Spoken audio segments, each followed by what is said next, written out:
Olá, voltamos por aqui e vamos continuar, né, com aquele conteúdo de altíssima importância para o seu concurso, que é sistema operacional. Onde nós estávamos falamos sobre os aplicativos, falamos sobre sistema operacional, sobre acessórios e utilitários. Essa classificação de softwares ou programas, né, de acordo com a sua função. E aí chegamos numa questão que falava sobre o Linux, sobre ele ser um produto multiplataforma que podia ser instalado em mainframes, né, em processadores Intel, RISC e outros. E aí nós vamos entender um pouquinho melhor agora sobre a segunda classificação de sistemas operacionais, que é quanto à distribuição. Vamos entender um pouquinho mais sobre sistema operacional proprietário, sobre código livre, né? Então vamos entrar aqui naquela situação onde a gente pega, né, para a gente elucidar melhor essa questão aqui e a gente, né, que a gente já entendeu o porquê que a gente já marcou que ela é a alternativa mas a gente vai entender melhor as nuances desse detalhe, porque, por exemplo, não poderia ser o Windows Server, professor?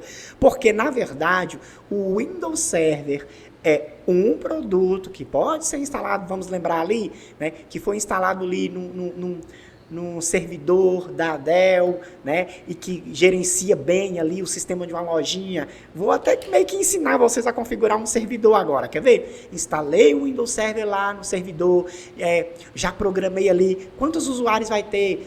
Nós vamos ter 8 usuários que vão ser de venda, nós vamos ter, e aí esse venda vai ter só o sistema, que ele vai fazer isso, isso e isso, né? Vamos lembrar que na informática, né, as coisas são pautadas em usuário e permissão, não é verdade? Então, usuário, senha e permissão, né? Tem o quesito segurança aí da informática. E aí, a gente configurou ali os vendedores, configurou ali, é um gerente, então vai ter esse sistema, vai ter isso e isso disponível, né? E aí, a gente preparou um computador que é um pouco mais forte, né, um supercomputador, que vai servir o sistema para os outros terminais, que vão ter ali uma configuraçãozinha ali que o garanta meramente funcionar e estar, né, logado ali na internet para ter acesso a esses serviços e recursos do outro computador, que é então o servidor, perfeito? E aí a gente chegou nessa situação aqui de que para mainframe, para RISC e para os servidores Intel, quem encaixa perfeito nessa unidade aí, nessa descrição aí, é o Linux. E por quê? E aí nós vamos voltar ao nosso slide, naquela situaçãozinha aqui que é das classificações, porque agora nós vamos pegar o restante das classificações. Então, a gente falou das classificações de software, de programas, né, de plataformas quanto à sua função, e agora nós vamos falar das classificações quanto à distribuição, perfeito? Então, quanto à distribuição, a primeira coisa que a gente começa é com os sharewares. O que são os sharewares? São, na verdade, os softwares que também pode vir com o nome de proprietários. O que são softwares proprietários? Aquele que, para fazer a utilização dele, você precisa assinar um acesso. Você precisa de uma chave, né, de liberação do software.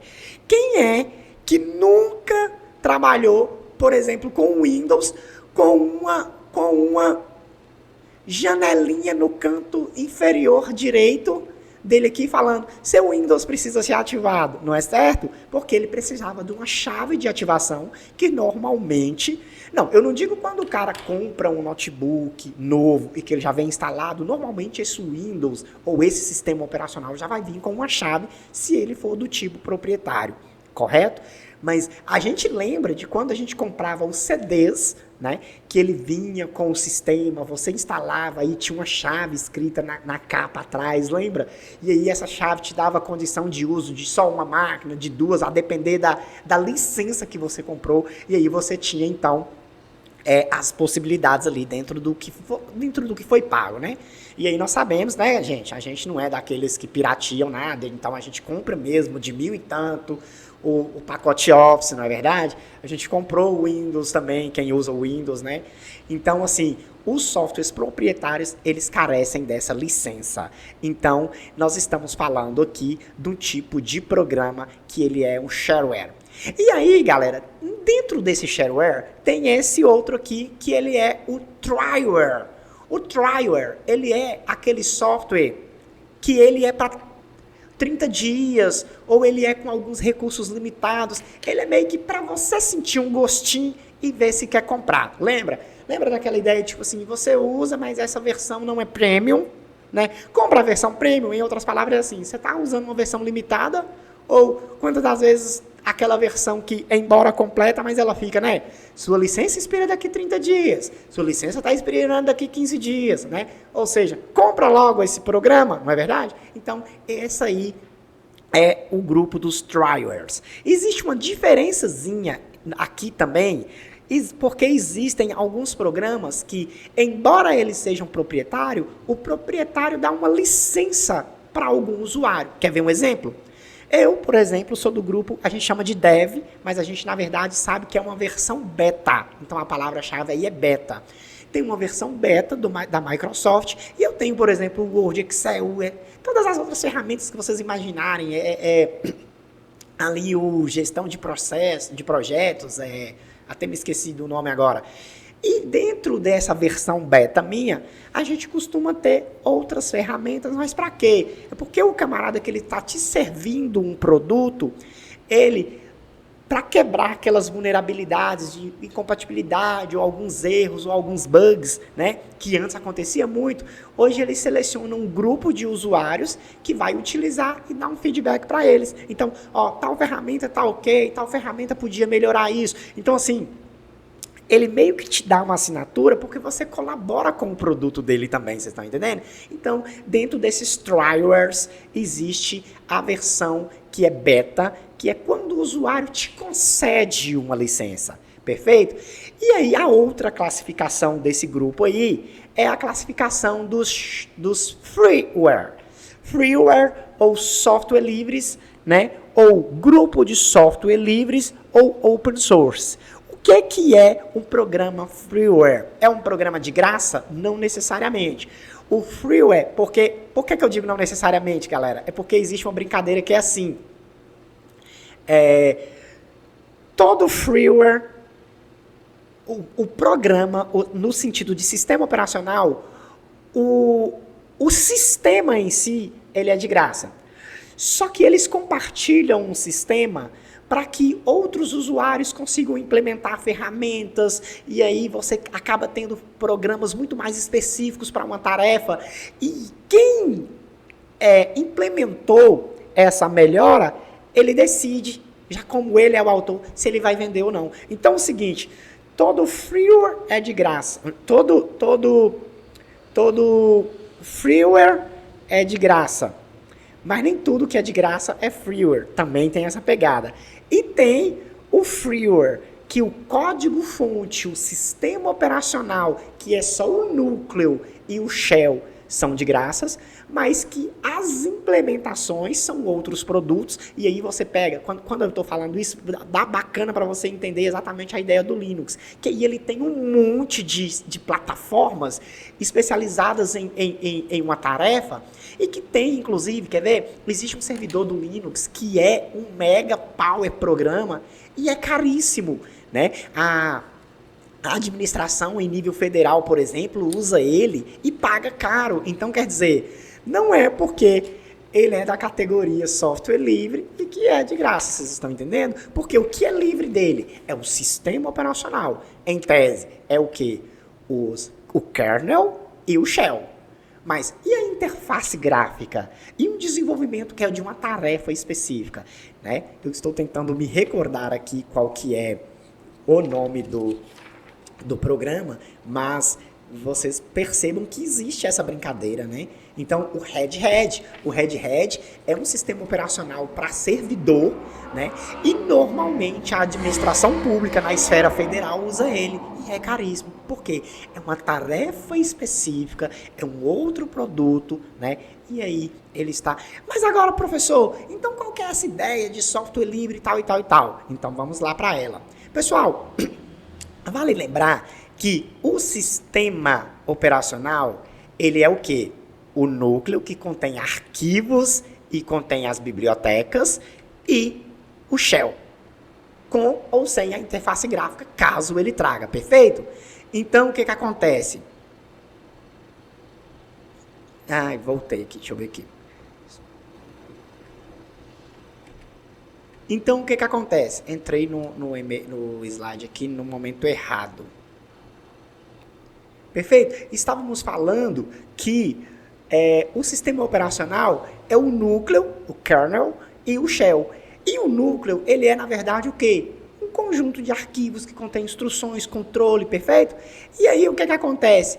Esse grupo de instruções, ele é um arquivo, né? Ele é um arquivo com esse conjunto de instruções. Inclusive, existe uma outra classificação dessas aqui, galera, que está no meu material, que é exatamente o quê? Um grupo de softwares que não aparece para vocês, mas aqui existe um outro grupo de software, faz parte do edital de vocês, que é um grupo de software de programação. Que ele é o quê? Não cai no edital de vocês, mas só para que vocês tenham conhecimento. Que eles são programas já desenvolvidos para desenvolver programa. Para quê? Para criar aquele grupo, aquele arquivo contendo as instruções, perfeito? Então, o que acontece? Quando eu falo de um arquivo de software livre, nós estamos falando disso aqui, ó. Nós estamos falando de um programa que ele teve aqui o seu script, né? Todo. Então, por exemplo, lá, quando eu falo da função de impressora, dentro do textinho dele aqui, ó, nós já vamos ter lá, quando apertar tal botãozinho, ele vai executar esse comando, que é a ideia do function printf, o nome do arquivo para imprimir, perfeito? Todas essas linhas aqui, que na programação a gente fala, inclusive, a gente chama de salsicha, né? Fica aquele negócio mó comprido, com todas as instruções de um programa, a gente chama de código-fonte, correto? E aí vale lembrar que esse código-fonte ele está escrito numa linguagem de programação, seja Java, seja C, seja, né, enfim, muito próximo do que o ser humano fala e em inglês. Porque, na verdade, aprender um idioma é mais ou menos o seguinte, galera. A língua que eu tenho o quê? Uma gramática e tenho um dicionário. Então, aprender uma linguagem nada mais é do que pegar uma gramática e ter um bom dicionário. Ter um bom dicionário e ter uma boa gramática, correto? E aí eu vou aprendendo a trabalhar com essas expressões e construir frases e tal. A linguagem de programação é a mesma coisa. Quando se tinha a necessidade de construir os programas de forma mais produtiva, né? Então criou-se em inglês, por ser a língua universal, né? Os padrões de linguagem para criar-se essas linhas de comando. E aí a gente até brinca que, assim, quanto mais próximo do nosso idioma, do idioma falado, tiver as instruções de um programa, ele é de alto nível. E quanto mais próximo da linguagem da máquina, só lembrando, é 0 e 1s, né? A linguagem tiver, ela é uma linguagem de baixo nível, perfeito? Porque o que acontece, galera? Existe essa brincadeira aqui, ó. Um programa escrito na sua linguagem de programação, a gente tem o código-fonte. Ela passa por um compilador ou por um interpretador e gera um código na linguagem binária de zeros e uns, que é o código executável, perfeito? Esse aí sim já é o código da máquina. E agora a gente entra no bendito na ideia do Linux. Porque a ideia do Linux foi exatamente isso. Linux, aqui era um N, né, galera? Linux. Então, o Linus Torvalds, na época do Word, na época do Windows, as plataformas Intel ganharam o mundo e juntamente com ela, quem rodava nas plataformas Intel eram só o nosso querido Windows. E aí, o Linus, um programador, né, falou assim, mas que coisa, né, gente? Eu sou obrigado a usar o Windows. Tinha muita falha, tinha falha de compatibilidade, por isso que tinha aquelas falhas todas de disco que requer todos aqueles utilitários para corrigir, né? E na época existia um sistema operacional para Mac que era o Unix. E era muito bom. Então o que o Linus Torvalds falou? Eu quero criar então o meu. Eu quero criar um sistema operacional que seja igual o Unix, mas que rode numa plataforma Intel, porque popularizou. Perfeito? Então, eu vou fazer o meu sistema operacional que a gente chamou de Linux. E aí, o que o Linus fez? Não era uma empresa, ele fez o kernel e o shell desse sistema operacional e ele não tinha mais dinheiro, ele não era uma empresa e tudo. Então, o que ele fez? Ele jogou na internet, e aí vale lembrar que a internet, como surgiu como uma necessidade, né? Lembra lá do mainframe, do Pentágono? Então, surgiu como uma solução militar e que depois tornou-se pública para a comunidade acadêmica. Então, ele soltou isso na internet, na comunidade acadêmica, e falou, galera, eu estou construindo um sistema operacional massa, baseado no Linux, mas que vai rodar em plataforma Intel. Me ajuda aí! Então, ele vem e compartilha tanto o código-fonte como o exe desse programa, tá? E com a comunidade acadêmica. Então, galera, aí é onde que eu até falo, ele compartilhou tanto o código-fonte do sistema operacional, quanto o exe. Existem alguns sistemas operacionais, alguns programas, que compartilham apenas o código-fonte, tá? Então, ele é chamado freeware, é aquele que você consegue ir lá no código-fonte, adicionar uma função e tudo. Já o Linux, não, ele compartilhou tudo, e compartilhou, galera, com as pessoas que mais entendiam de programa e de software na época. A comunidade acadêmica entende-se professores universitários, né? A internet não tinha ganhado essa popularidade que qualquer usuário comum tinha acesso, não. Então, o Linux foi um programa que foi trabalhado a muitas mãos e com a nata da comunidade de programadores. Certo? E sem a pressão de ser um produto comercial que, tipo assim, ó, o dono da marca fica lá, cadê meu produto que nós precisamos lançar no mercado e tal. Então ele foi feito de forma muito sólida, sabe? Na minha opinião, com todo o tempo de um falar, ó, fiz essa outra ferramenta, vê isso, ficou bacana. Outros deram palpites na ferramenta do outro e tudo. Então, daí tem essa ideia de ele ser uma multiplataforma, ele tem vários produtos, né? Ele tem até aquele produto que quebrava o Wi-Fi, lembra que eu falei com vocês? Como um sistema operacional de uma tarefa exclusiva para isso. Então, isso justifica, né, ele ser essa família, né, de softwares. Na verdade, então, a gente entende hoje o Linux não como um produto, mas como uma família de software. Então, ele tem muitas plataformas que desempenham diferentes tarefas. Assim como o Windows tem o Windows Server, que é um servidor, mas acaba que a grandiosidade do Linux, por isso que aquela questão lá, é um sistema operacional para rodar em mainframes, para rodar no RISC e para rodar na Intel. Então, por isso que acabou sendo a resposta correta, o Linux, perfeito? Então tem esse adendo aí pra gente colocar em sistema operacional. E aí, a gente volta, né, galera, para essa nossa classificação aqui e perceba que a gente tem os freewares, eles são, na verdade, ele compartilha apenas... Deixa eu ver se eu estou compartilhando com vocês aqui, sim. Ele compartilha apenas o código-fonte.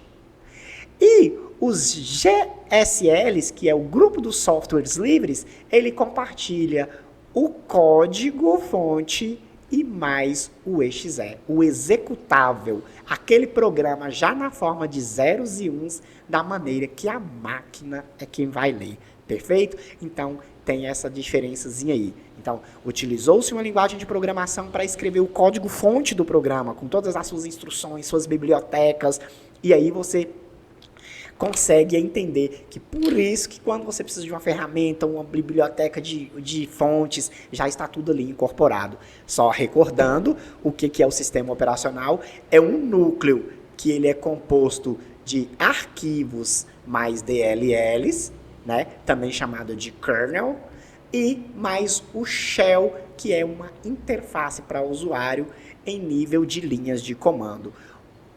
Atrelado a isso, vem outras coisas que já são produtos, né? Eu tenho uma interface gráfica com ferramentas que desempenham uma tarefa específica, e aí o sistema operacional vai enriquecendo de outros programas. Por isso que a gente fala que arquivos geram programas e programas geram sistemas, né? Então, um sistema, ele é um conjunto de programas, perfeito?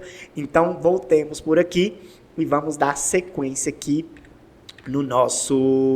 na nossa classificação. Então, o freeware, ele compartilha, né, eles são arquivos compartilhados, não só o programa, e aí a gente vai desmistificar, galera, aquela questão, é de graça ou não é? Não, ele compartilha o código-fonte, né? Agora, se ele já compartilha um outro produto, ele pode não ser de graça, mas ele compartilha o código-fonte mais o exe. Então, essa que é a ideia do freeware. Não necessariamente o freeware está linkado a ser de graça. Perfeito? E vamos, então, para mais uma questão. Aqui, o Microsoft Windows, o Linux e Android, e aí eu poderia citar N outros, né, galera? São tipos de memória, placas de rede, processadores ou de sistemas operacionais. Sistemas operacionais, né, galera? Então, desmistificamos aquela ideia de que sistema operacional é o Windows. E a gente sabe que existe um monte de outros, existe um monte de projetos, inclusive, sendo desenvolvidos. Não foi isso que a questão ainda falou aqui com a gente, ó? Foi no outro bloco. Existem um monte de outros projetos sendo desenvolvidos, tendo em vistas o quê? Uma tarefa específica. Vamos lembrar que isso vem da definição de software, do que é um programa ou uma plataforma. Uma sequência de instruções escritas para serem interpretadas pelo computador para a execução de uma tarefa específica. E aí, uma tarefa específica, eu acrescento uma tarefa específica que pode ser para o usuário ou para a própria máquina, beleza? Então, nós estamos arrematando aí. Agora, professor, agora eu estou entendendo. Então, beleza. Arrematamos ali o que era aplicativos, que são todos aqueles adicionais que a gente coloca fora do sistema operacional, só que ele que controla, perfeito? E, por isso, a ideia de baixar um app lá na plataforma do Android, porque o Android é um sistema operacional e os demais recursos, programas que executam certas tarefas para mim ou para o próprio Android são outros aplicativos, perfeito? Então vamos lá, vamos para mais uma questão. E aí, galera, só lembrando, nós vamos fazer um outro bloco só com questões, né? Dando sequência aqui, nós estamos na número 5, só com questões até a número 18, falando só sobre sistema operacional, beleza? Pegando ali os atalhos, pegando tudo. Na computação, a execução de programas, gerenciamento de memória e de espaço de armazenamento são atribuições do sistema operacional. Galera, lembram que eu falei com vocês o seguinte: o sistema operacional, ele é o cara. O sistema operacional, ele é o cara.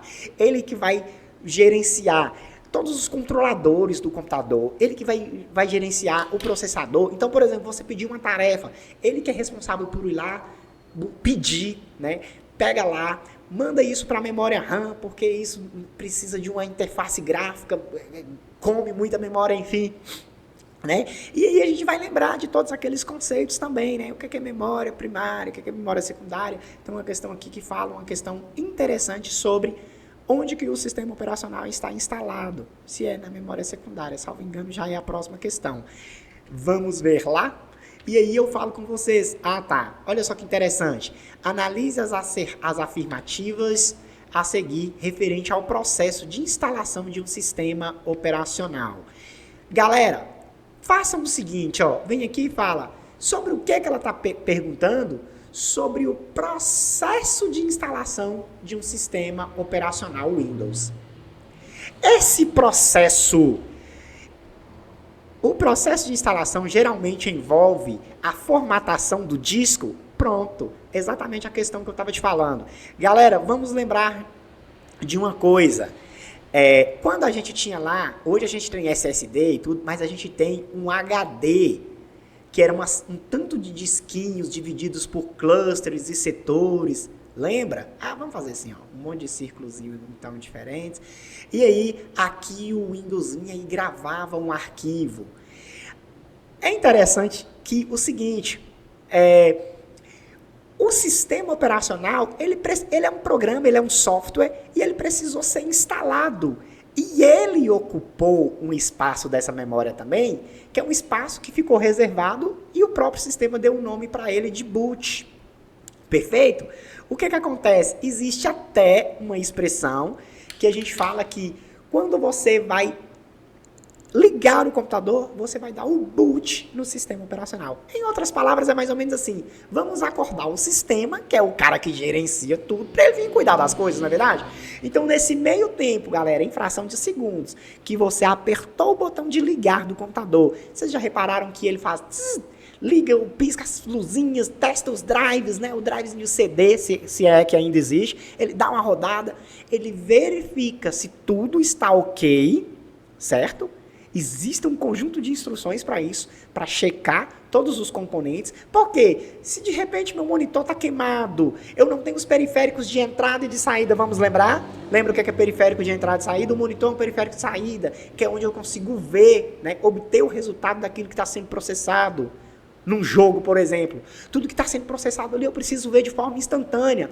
O teclado, o mouse, é um periférico de entrada, que senão eu vou atirar na hora e... Cadê a máquina de entender esse comando e dar o resultado lá para mim? Né? Citando aqui o exemplo do jogo. Então, arrematamos aí rapidamente a ideia de periféricos de entrada e de saída. Só que tudo isso o sistema operacional ele controla. Faz sentido a máquina acordar o Windows para controlar um monte de coisa que não vai funcionar. Por exemplo, se eu não tenho um monitor, eu não tenho um periférico básico de entrada ou de saída, né? Então, o Windows não vai ser chamado, galera. É como se ele estivesse lá dormindo e, como não tem nada para... Não vai funcionar hoje, a loja não vai abrir hoje, então eu não vou chamar o Windows. Quando a máquina faz todo esse check-in e tá tudo ok, aí ele vai e chama o Windows. Ela acorda o Windows, vem trabalhar. Aí o Windows vai desperta e começa a gerenciar tudo, tá certo? A gente chama isso de dar o boot. Tanto é, galera, que quem lembra que naqueles segundinhos depois que você apertou o botão, que a máquina vai chamar o Windows, se você apertar uma sequência de ESC, uma atrás da outra, o Windows não vem e você entra numa tela azul com letras brancas, que é o menu da máquina. Lembram disso? Exatamente. A própria máquina tem um menu. Ali você consegue dizer para ela onde que vai dar o boot, né? Onde que o Windows está para ela procurar, por exemplo, se ela não estiver achando. Naquele menuzinho ali da máquina, que são instruções também contidas num tipo de memória, que são as memórias primárias. Aí vamos lembrar quem são as memórias primárias. A ROM e a EPROM.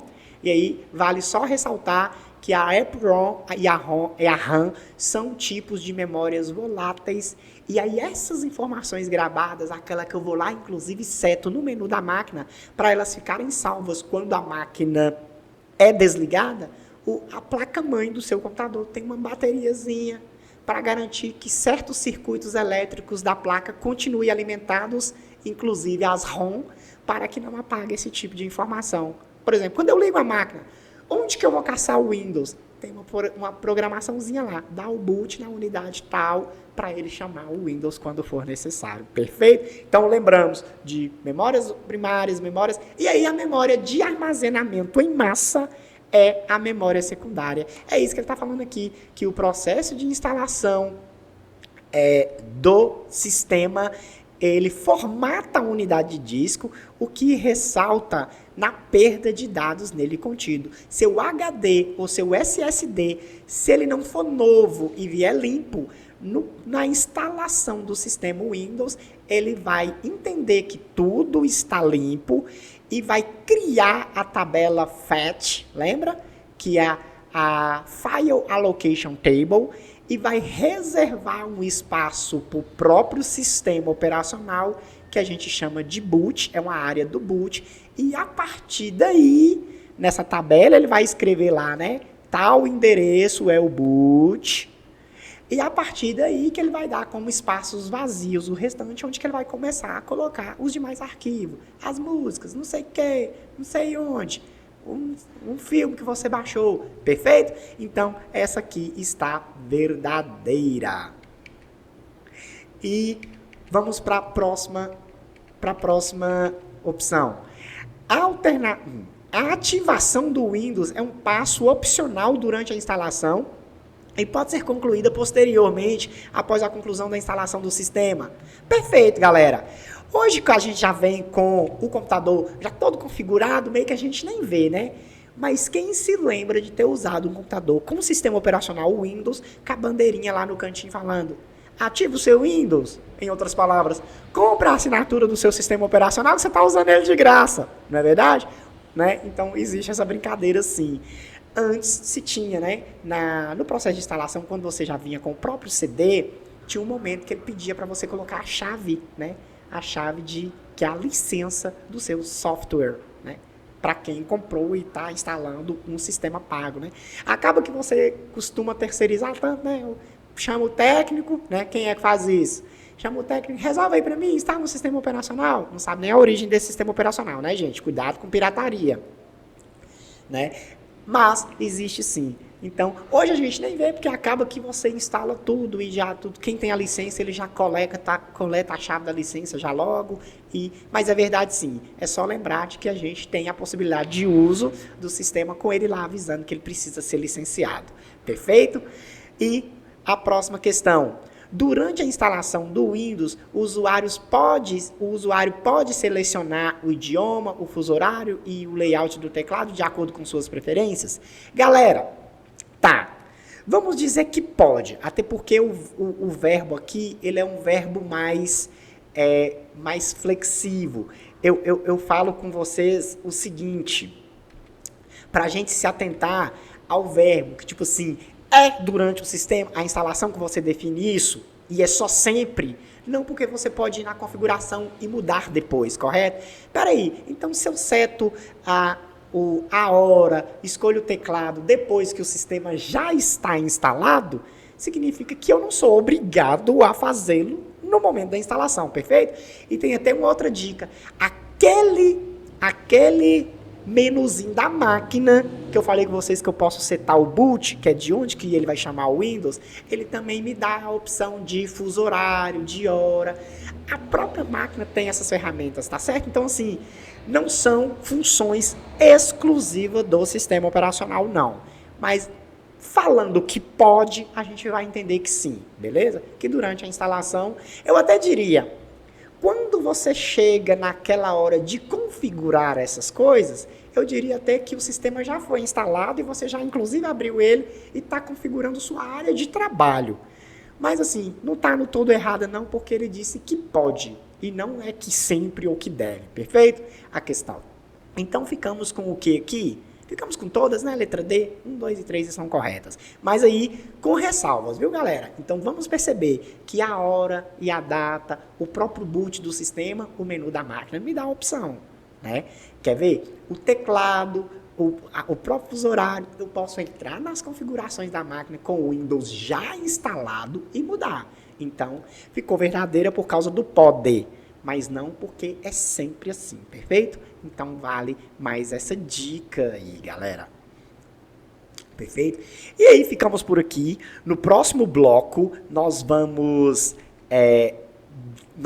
retomar. E agora que nós já fizemos toda essa releitura de sistema operacional, nós vamos entrar em alguns pormenorizinhos, em algumas questões que exigem um pouco dos pormenores, como os atalhos e tudo. E aí, galera, eu vou falar uma coisa com vocês. Atalho é questão de... Eu faço uma distinção muito interessante entre decorar e aprender, que é o quê? Se eu sei daquilo e eu não uso no dia a dia, não faço uso daquele recurso, normalmente eu decorei e eu posso esquecer de forma muito breve. Como existem um monte de atalhos e que não são corriqueiros, a gente não costuma usar no dia a dia, eu diria que para a prova, a minha dica para vocês é: espera um momento um pouco mais próximo da prova e pega aquela tabela mesmo, isso aqui faz isso e isso aqui faz isso e isso. Por quê? você vai tentar decorar. Porque aqueles que você de fato sabe e os que você usa no dia a dia, você vai lembrar. Mas é muita coisa para se saber e você não vai meio que aprender no pouco tempo que te dá. Então, usa seu tempo para ter mais noção das coisas, igual aqui nos sistemas operacionais, para você entender um assunto que arremata a questão da prova, do que gastar um tempo agora decorando todas essas funções, coisa que você até lá próximo da prova ainda pode esquecer. Então, eu sugiro, né, dar aquele tempinho mais próximo da prova para estar olhando todas essas instruções. É um conjunto de instruções que a gente chama de atalhos e aí cai em prova, mas é muito difícil a gente constituir toda aquela gama de atalhos em conhecimento, que de fato são aqueles que a gente usa do dia a dia. Às vezes pega eu, por exemplo, eu nem uso o Windows 10, né? Instalei o Windows 10 para efeito dessas aulas, por exemplo, porque eu vi que tinha muitas questões, né? Então ficamos por aqui e aí no próximo bloco nós vamos vir só com questões e vamos abordar bastante essa questão dos atalhos também dos sistemas operacionais, correto? Então, até mais e tchau!